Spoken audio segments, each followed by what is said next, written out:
DJ Durga Nishad.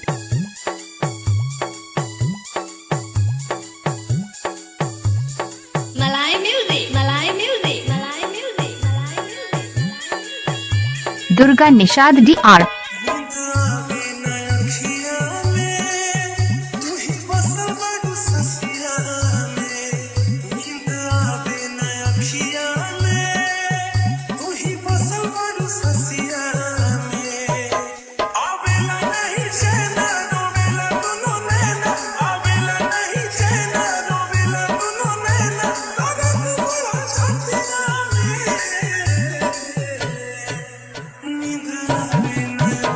DJ Durga Nishad.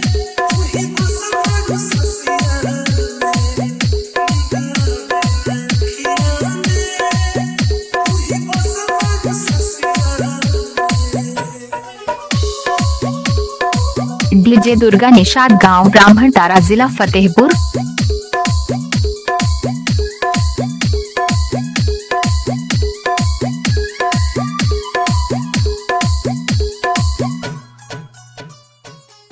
Durga Nishad DR।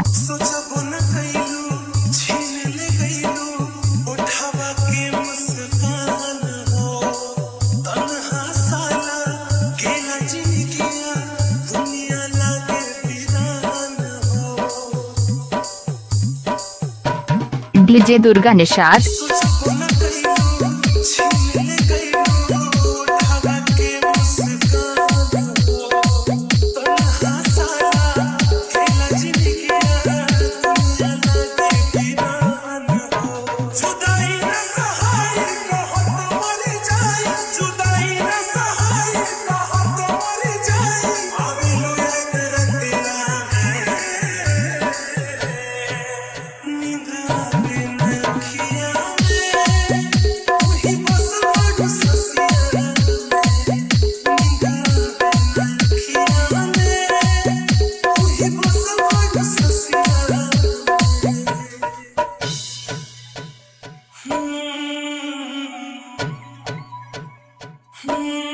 DJ Durga Nishad आपका घर कहाँ है? गांव ब्राह्मण तारा जिला फतेहपुर।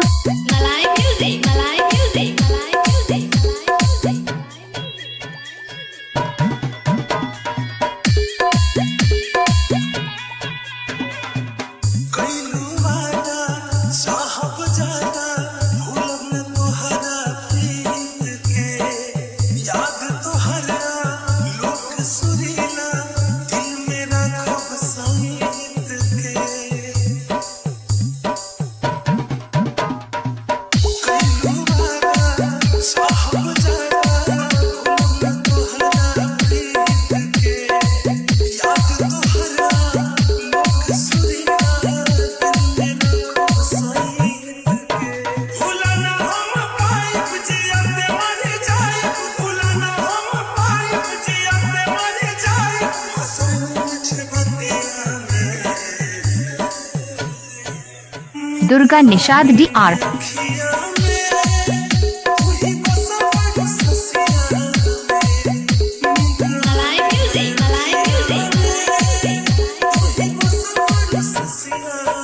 डीजे दुर्गा निषाद गांव ब्राह्मण तारा जिला फतेहपुर। इनका मोबाइल नंबर 8446017936।